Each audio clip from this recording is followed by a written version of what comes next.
Hi, my name is George Bennett. Welcome to the GB podcast. This is our second episode, and in today's show we'll be talking to experts from Barcelona and Tottenham Hotspur, and we'll also be catching up on the latest Premier League news with Football Faithful's Ben Guest. We'll be beginning our show today with Barcelona, talking to Cesc, who runs Barca blog and also works for ESPN and The Guardian. So hi Cesc. What do you feel the main reasons behind Barcelona's Champions League exit? Well, thanks for the question. I really appreciate that. Basically, it was shocking that we were not at that stage. But then again, it's not the first season that we have. Barca are not as strong now as we were, say, 5, 6, 10 years ago even, during the Pep Guardiola era. Yeah. Our players have aged. Our main core are either not in the team or fairly old now. Xavi's gone, Puyol is gone, and to be honest, that was the heart of the winning team during the Guardiola years. Iniesta, he's still a really good player, but he's past his peak now. And the core players, the sort of homeborn players that are holding the team together, are mainly reduced to Piqué and Busquets. Obviously, we still got Messi, which is tremendous and it's a blessing for us. And we've got Neymar and we've got Luis Suarez, which obviously make us really powerful up front. But I think ultimately, Barca is all about ball distribution, ball flow, and owning the sort of the timing of games. And we just don't have that anymore. And that's basically the main reason. Plus, the away game in Italy, we were just terrible. Players jumped into the pitch and they weren't ready mentally. And the Italians basically went all over us. And in the second game, the one at the Camp Nou, we just had too much to do. And we just couldn't get it done. Yeah. With Busquets missing for the game in Italy,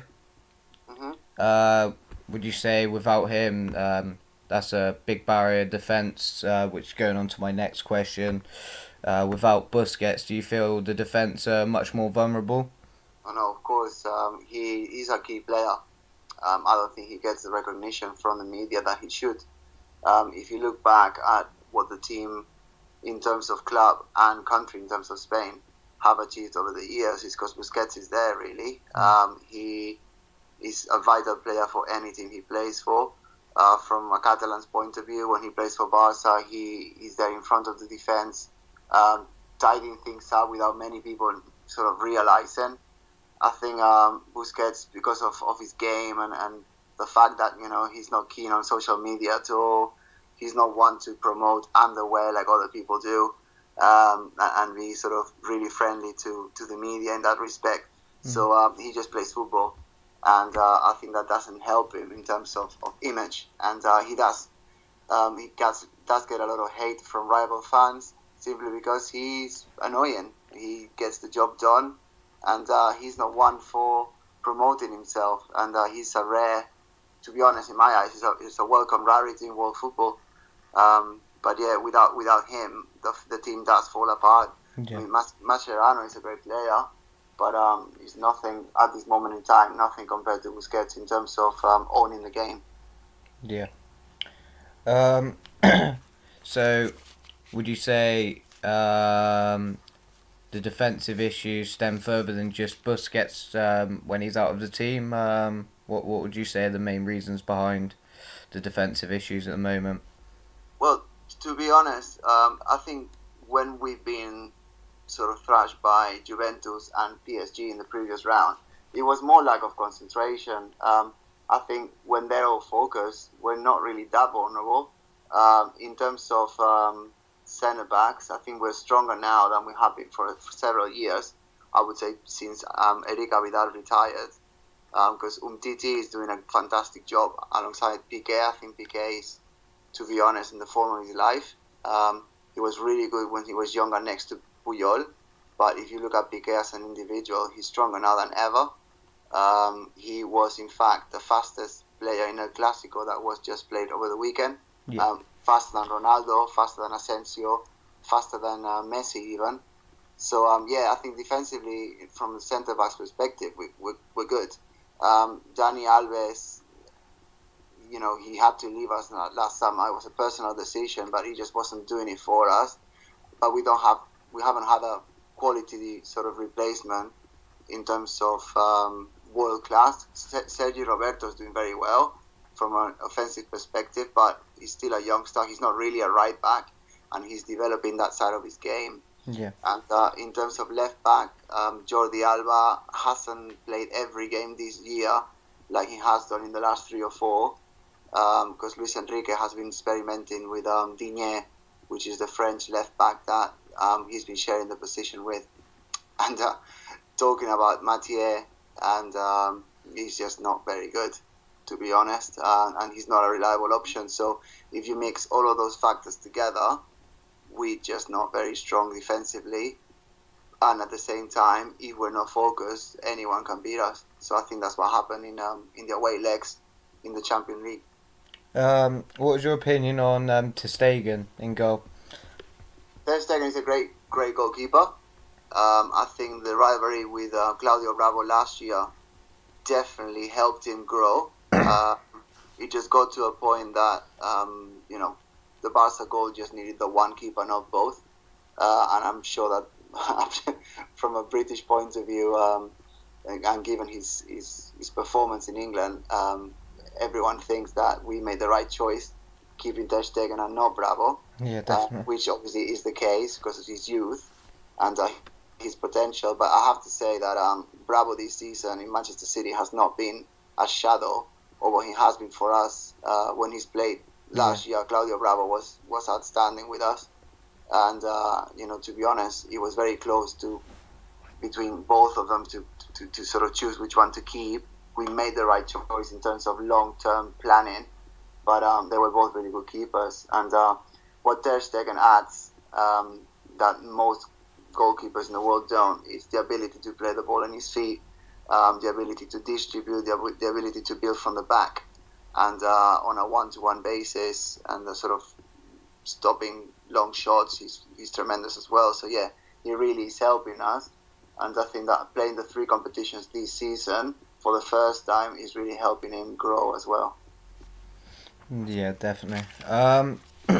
So looking at Barcelona's positive result over the weekend against Real Madrid, how would you value their chances of winning the title now? I think we need to look at El Clásico as a sort of one-off game. The historical importance behind it, I think, goes beyond winning the league or winning any competition. It's a competition in itself. If you go to either one of the cities, obviously I'm going to talk about mine. If you go through Barcelona, winning El Clásico is more important than winning something like the Copa del Rey or any sort of minor titles like that. The whole mood in the whole country changes. Everyone stops to watch the game, and just walking around the streets on the day after El Clásico, you actually do realize how much it means to people. Obviously, the way the Clásico developed was fantastic for us because we got a win at the Bernabeu in the very last minute. And Leo Messi scored the goal, which for us is tremendous. Now, in terms of the league as a whole, well, Madrid's still ahead. I think they're going to suffer sort of from a mental point of view. They know that we're a better team than them. They know that they just lost to us. And in the games coming ahead, that's going to be playing at the back of their minds. Having said that, Barca shouldn't worry about what Madrid is doing. They should just win their own games. And I think if, and hopefully when we do that,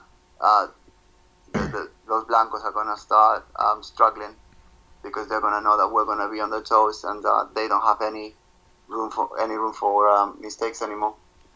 So, yeah. So, just for the last question, who would you see next season coming in and replacing Luis Enrique? That's a great question. I'm sure, 99% sure, it's gonna be Unzué, which is our assistant coach at the moment. Juan Carlos Unzué is his full name. He was a goalkeeper in the 1990s when Johan Cruyff was a manager. He knows the club really well. He has been an assistant coach at 2 different stages in his career. He's worked alongside Luis Enrique for the last 2-3 years since Luis Enrique came back as a manager, and he knows the players really well. Now in Barcelona, it's an interesting club, because if you understand the philosophy and you're already in it, then you've got a better chance of succeeding, because you know the media well, you know the players well, you know the expectations well. There's been other names such as Sampaoli and others, like even mentioned Pochettino the other day. That's not going to happen. We need someone who knows the club and who understands what being in charge of the greatest club in Catalonia, and I would say the world, is about. And Unzué has it all. Obviously, my sources tell me that that's what's going to happen, and I don't see anyone else taking the job if he wants it, which I understand he does. So you wouldn't link anyone like Ronald Koeman to it, who obviously has a history with Johan Cruyff? You wouldn't say there's any other names really floating around? Not in my eyes. Not in my eyes. Ronald Koeman is settled in England. He's doing well. He had the chance to become a manager, I would say, before Pep Guardiola took the team, during the John Laporta times. Yeah. He didn't do it then. And as I'm saying, if Unzué wants the job, he will get it. He knows Neymar, he knows Suarez, and most importantly, he knows Messi and Iniesta really, really well, because they sort of deal with each other on a daily basis. And I just don't see anyone else taking the job. He's ready. He's a tactical genius behind the scenes, a little bit like Tito Villanova did when he was with us. Unfortunately, today, 3 years ago, that he left us due to his illness.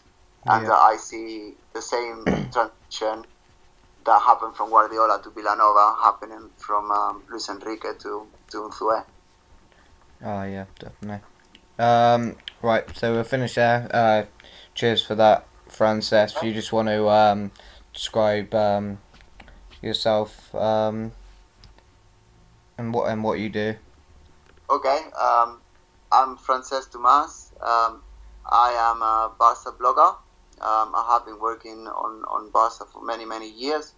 When I was younger, I attended countless games in the Camp Nou.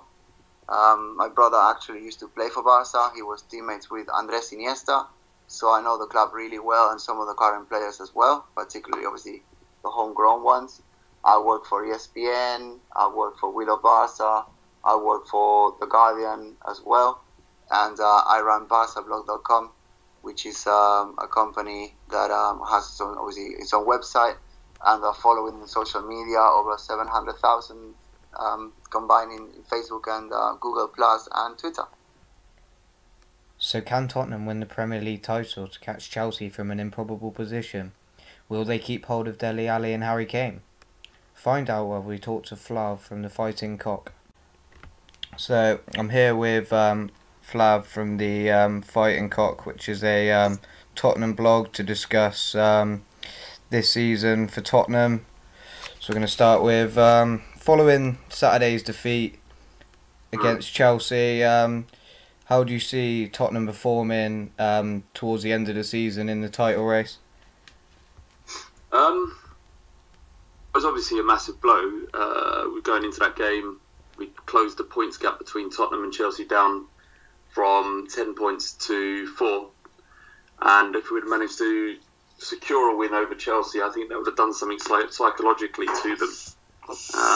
But as it turned out, as everyone saw, while we probably had the lion's share of the play and kind of forced the game, Chelsea were especially good at the back. David Luiz had a brilliant game, and every time they got an opportunity to score, they did. So it was a frustrating game. I think there's question marks over the end of the season now, not least because Pochettino's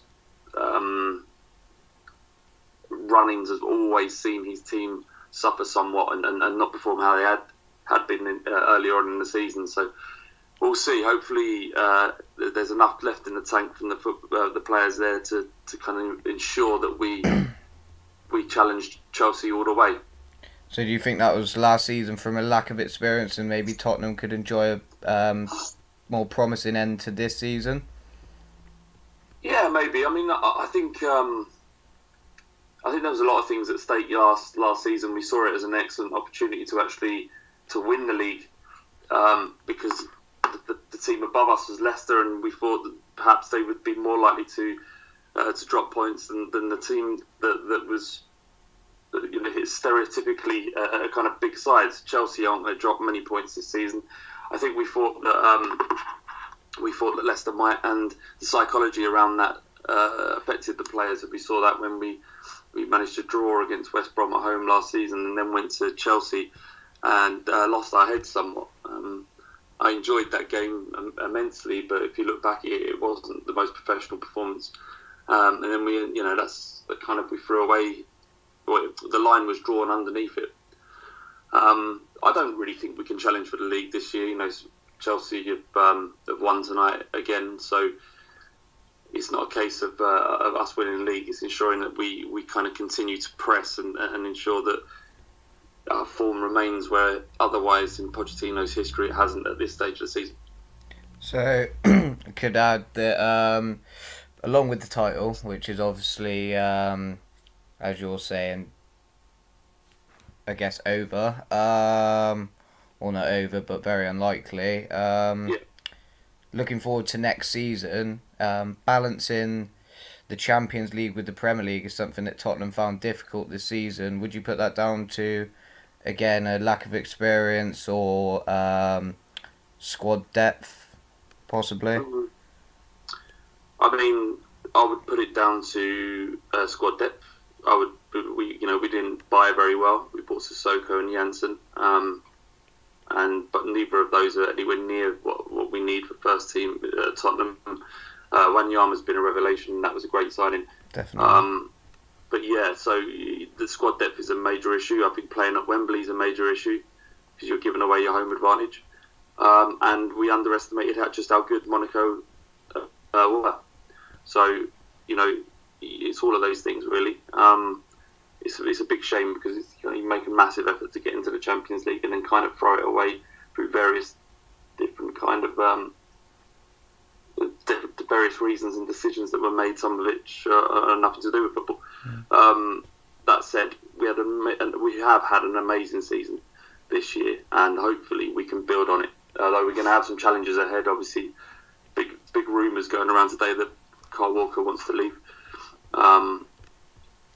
There will be other players that kind of big contracts coming in and big offers from huge clubs that want to pick up our players. But the key thing to all of this is ensuring that Pochettino stays. He's really the key to everything good that's happened at Spurs. Yeah, definitely. I mean, he started at Southampton and has built his way up, and I never saw the success that he's currently having at Tottenham come in at all, let alone so early. He's done a fantastic job, and Tottenham at the moment, especially for England's benefit as a national team, I think you look at Chelsea, they got one English player in their average starting lineup, whereas Spurs have 5. I think it's really good for English football at the moment to see so many English players, especially Ali and Kane, doing so well and finishing so high in the table. Yeah, I mean, these are all good players. They're very good players, and a lot of them are actually benefiting massively from the way Pochettino's allowed them to play. We saw at the Euros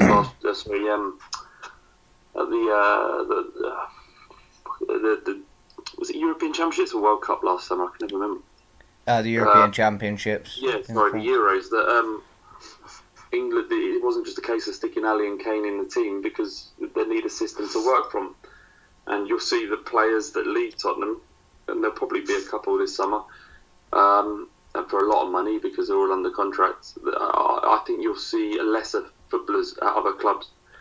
And that goes for England as well. You've got great fullbacks in Rose and Walker, but they need to work in a system, especially with 3 at the back, which enables them to bomb forward and not have to worry too much about defensive duties. Yeah, which is what Chelsea have done as well. So, do you think Pochettino will be staying next season? Yeah, I think Pochettino will be there for the foreseeable future. another 2 or 3 years, maybe more. Depends on what happens. He needs money now. I mean, he's done all he can with his squad. He's built up a fantastic squad, an exciting one, and one that's really performing much better than it should. Because what we pay compared to everybody else in the league, in the top sort of 5 or 6, just pales into insignificance. Pochettino's the kind of anomaly in all of this, in that he's managed to get us to play and perform, but it's going to come to a stage where we have to spend money. It always comes down to that, unfortunately, and we've got to pay wages to match, our other clubs and what they would offer our players. But more importantly, we've got to entice players that are better than what we've got. If you want to crack on, so as long as you give them the cash and the platform to get the players that he wants, then I don't see any reason why he's leaving. He's talked about his excitement about moving into the new stadium and managing Spurs at the time. He gets on well with Daniel Levy. There's absolutely no reason why he would leave at this stage. Managers at this in this day and age, they go on for a long time. He's talked about wanting to manage PSG, wanting to manage Millwall boys, and the Argentina national team, and he can do that in his career. But I think he's still got work to do here, and he understands it. He's got to win some trophies. Yeah, definitely. So, talking about spending money, where would you say that Tottenham need to invest in their team? I mean, our first 11, even at this stage, is good enough to beat anybody. But we need a much better backup striker. We need at least one forward player that could play in a free behind the one, or play in a free up top. I would say probably it's just improvement, really. It's ensuring that if one of the players get injured, if we want to play free at the back and we get a couple of injuries, that it doesn't kind of to ruin the tactics in that in the system that Pochettino wants to play. So, if Dyer or Alderweireld or Vertonghen get injured, it forces us to play 4 at the back. So it's not so much improving on the first team, although I mean there are some amazing players out there that I would dream of getting, like Dybala at Juve. He's like one of my favourite players. I think it kind of takes that level to improve significantly, but what we can do is improve on our squad. We'll see if he does that. And with Tottenham obviously playing a high pressing style, one thing I noticed at the Euros was, although you said about tactically and the way the team was set up that Kane and Ali struggled, do you think that was also down to probably fatigue because of the high pressing style? Because it showed Liverpool play a similar style, and although England's performance overall wasn't great at all, the players that play that sort of style looked quite fatigued. Do you think maybe that also could possibly be behind Tottenham slipping up last season?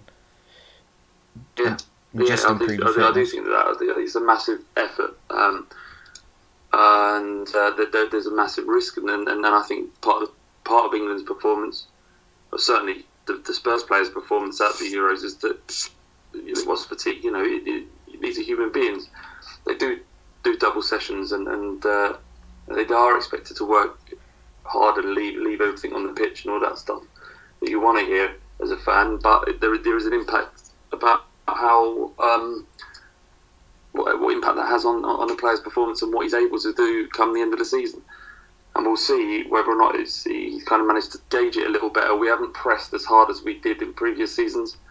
It seems to be more intelligent. We've been able to break kind of teams down that come to Tottenham to set up and defend. We've been able to kind of break them down by moving the ball as opposed to pressing. So hopefully there's a lot left in the tank. Obviously Kane has been out injured he's missed about 14 weeks this season, so he should be fresh.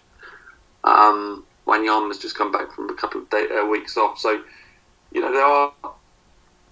I don't know the answer. I'm hoping it will be okay, because I don't think I could cope with another collapse and seeing Arsenal come up behind us and try and take our position again. I can't cope with finishing below them again. Well, I don't think that'll be happening this season, luckily. But which is good for you. So, as a Tottenham follower fan, what would be satisfactory for you, say, if when Pochettino leaves at some point, what would you hope that he's achieved by the time he moves on? I mean, I love Pochettino. You know, he's done amazing things. He's given us a club to be properly proud of. You know, everybody admires the way we play football. Before him, we've gone through the mess of ABB and Sheridan, and to a certain extent, Redknapp didn't leave us in a great state. And he came in and just built the club in his own image and got him playing with pride, and he made me proud to be a Tottenham fan. So I'm very grateful for that. I think most Spurs fans want to see some trophies and a league title, maybe, and that would be a dreamland, an absolute dreamland. For me, I'm less. I mean, that would be amazing, but at this stage, I'm not demanding that he wins anything. I think just cracking on and getting better next season is all we could ask for. But I think he would be disappointed if he hasn't been able to win the league or a cup with Tottenham. So, if you just want to describe yourself and your blog.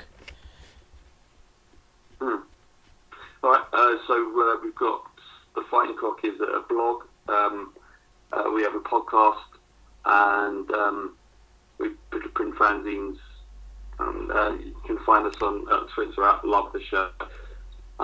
We've been running about 6 years, and things going pretty well. So if there's any Spurs fans that aren't onto The Fighting Cock, that's how you can find us, thefightingcock.co.uk. Right, okay, cheers for that. Thanks a lot.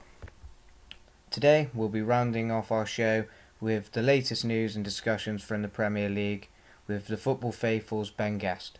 I'm here now with Ben Guest, who runs the Football Faithful blog, to discuss the biggest subjects in the Premier League. So we'll start with the title race. So, how can Tottenham still catch Chelsea in the title race? For me, no. I've been looking at the table today and the remaining fixtures. Spurs have got a big game tonight. Are playing Palace. It's not going to be an easy game. Palace have had some big results lately, beating Chelsea, beating Arsenal, beating Liverpool. I'm just thinking Big Sam could really get something out of that game there. After that, Spurs have got the North London derby against Arsenal, a big London fixture against West Ham. They've also got Manchester United to visit White Hart Lane. Then they've got Leicester, and then they've got Hull, who will be scrapping for their lives. I just can't see them overhauling a 7-point gap with it. So how game's going. So how would you see the result going tonight? I think it'll be 1-1. Yeah. I think Big Sam's got his side set up well. Know how to defend. I think Spurs will have struggled to break him down. Yeah, so also with Tottenham looking to the future, do you think that they could keep hold of their key players in the summer? I think so. I don't know why anyone would want to leave. Going on there, they've got a new stadium well on the way. There's rumours of Dele Alli going, but really, Spurs are built around him. I think anyone would be daft to leave that Spurs side at the minute. Yeah. So if we go on to the next question, so we'll go further down the table now to the bottom. It looks like, would you agree that Sunderland and Middlesbrough are already confirmed for relegation? I think anyone who disagrees with that is also on some kind of drugs. Borough aren't looking in a good state at the moment, can barely score a goal. Again, looking at their last 5 fixtures, Sunderland tonight, then they've got Man City, Chelsea, Southampton and Liverpool. How they are going to make up a minimum of 9 points, I do not know, from those games. Yeah, well, Sunderland have a couple of games now, and obviously they've had a history of coming back from the dead pretty much, but it seems quite unlikely that they'll pull that off again this season. Absolutely. Their next 4 fixtures, the ones they're going to get points out of if they're going to get anything. They've got Borough, Bournemouth, Hull and Swansea. Their last 2, Arsenal and Chelsea. So if they are going to pull off another miraculous survival, it's going to go after the next 4 games, I'm afraid. Yeah, definitely. Well, they could play quite a key role in the other 2 teams I'm about to mention, Swansea and Hull City. It seems like those 2 are pretty much the 2 teams battling it out towards the end of the season. Which one could you see facing a drop? It's a real tough one, but I think Swansea, potentially. They've got some tough fixtures coming up. Manchester United at Old Trafford at the weekend, then Everton, as you say, Sunderland, and then West Brom, who've had a brilliant season. As for Hull, not easy games again, but Southampton, Sunderland, Palace and Spurs, they've got a 2-point cushion on Swansea. I can see them just staying up. Yeah, well, it seems like the Sunderland game are both winnable fixtures for both teams. That could be quite decisive at the end of the season. Absolutely. The way Sunderland have been playing, you could expect both of Hull and Swansea to get 3 points again, so I think it's just going to be so tight. But for me, Hull. So, are you surprised by David Moyes' decline at Sunderland? Yes. He's obviously got good Premier League credentials. Did a good job at Everton over a long period of time. At Football Faithful, we did a season preview, if I remember rightly, and we had Sunderland somewhere mid to lower half of the table. We didn't expect them anywhere near where they are now. So it has been a shock. But he just doesn't seem to have got the best out of the players. He's been relying on Jermaine Defoe a lot. There's very little creativity. He's got in all Everton's old boys, and he let most of them go from Everton. So Yeah. I really don't know what he's doing there, and he seems to think he's getting better. So I think the man's deluded. So, going back to Swansea and Hull, who would you say has made the most impact out of the 2 managers, Clement and Silva? Clement had a really good start. I was really impressed by him, but with Marco Silva, he's instantaneously, you could see his style to play. I remember watching him in one of his first games. It was against Manchester United in the League Cup, and Manchester United struggled to break them down. He really impressed me, and I think this manager is going to go a long way in the Premier League and European football. Yeah, definitely. I mean, even when they were defeated by Chelsea early in his career at Hull, you could see that despite suffering defeat, that there was an improvement in the performance. Absolutely. And also against Arsenal as well was another defeat which they looked promising in. Yeah, the players seem to believe in it. And I think I read a stat that he's unbeaten in 40 home games from his previous jobs at Olympiacos and now at Hull. I mean, that's an impressive record. Yeah, definitely. The only thing that I could see possibly going wrong towards the end of the season is Clement was getting a lot out of Fernando Llorente for Swansea, and he suffered an injury, and Swansea suffered likewise. And with Nias out for his suspension the other day, that could also be a key factor and a big miss for Hull coming to the end of the season. Absolutely. I've got a few. Didn't really rate Nias. He didn't score a single league goal for Everton. But again, Marco Silva seems to have got him going. He's scored a good few goals. I'm not entirely sure on the stats there, but it will be a big miss for Hull.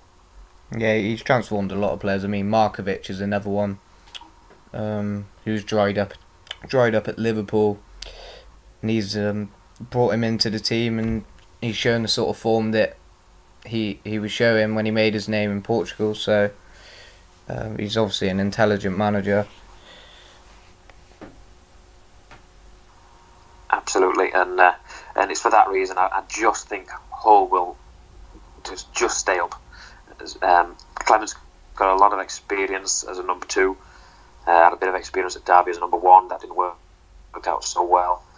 But whether he just got that experience, those big games, Man United, Everton, Sunderland, West Brom, they aren't get anything out of. So, I'm going to move to the top 4 now. If you had to list your top 4 now, obviously Chelsea and Tottenham would be in there. Who would you include? I think, as I said earlier, the title is Chelsea's. I don't think Spurs can really be caught. Yeah, mathematically they can, but I think they're too good to let it slip. And then when it gets, I think there's 3 teams and one's going to miss out. I think Arsenal are going to miss out for definite. City and United, they've got 2 games in hand on Liverpool there, and they're only 3 points behind them. So essentially, Liverpool could be down in 5th. Yeah, United have got some really tough fixtures. They've got City, they've got Arsenal. They're all away from home. They've also got to play Swansea, Southampton and Crystal Palace. Even though they've got some tough away games, they're in a really good run of form. I think it's 23 unbeaten in the Premier League. They've got 2 games on hand at Liverpool. I think it will just be United and City to make up the top 4, just. Yeah, so even with Arsenal in 7th place, they have 3 games in hand on Liverpool at the moment, but you can't see them getting in there, no? No, again, they've got tough games. They've got the North London derby against Spurs. I don't see Arsenal getting anything much out of that. There's Leicester. They're playing them tonight. They're on a good run of form at the moment. How much will the extra time have taken out of Arsenal's legs at the weekend? Staying with Arsenal, what do you see? Do you see Wenger staying after this season? He's going to stay. Everything I've read is looking that way. All the noises coming out of Arsenal Football Club are saying that Arsene Wenger will stay and deal. I think he should. I think he's taken Arsenal as far as he can go. They haven't won the title in a hell of a long time. I think they need fresh eyes, fresh face, someone who's come and ruffle the feathers. I think there's a lot of players who are very comfortable there. I'm just not entirely convinced on Arsene Wenger now in the Premier League. When you look at Enrique, Tino, I just think Arsene Wenger is a bit of a dinosaur. Yeah. So, who would you feel could make a difference at Arsenal if they came in to replace Wenger?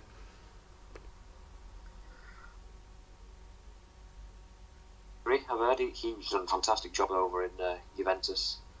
There's lots of good up-and-coming managers in Spain. Jorge Sampaoli as well. I just think Arsenal need to be very careful about sticking with Arsene Wenger. Some fresh eyes, like, come in there and get all these players out of the comfort zone. Tell them that being in 4th every year isn't good enough. They need to be aspiring for the best. They've got one of the biggest stadiums in the country, fan base in the country, and that club deserves more. So what we got from you there is you see Chelsea winning the title, Swansea facing the drop, and Arsenal missing out on the top 4. Yeah, unfortunately, if you are listening and you support one of them clubs, Swansea or Arsenal, I'm sorry, but that's just my opinion looking at the facts and the stats and the fixtures ahead. Alright, well, we'll round off there. Cheers for that, Ben. So if you just want to describe yourself and your blog and what you do.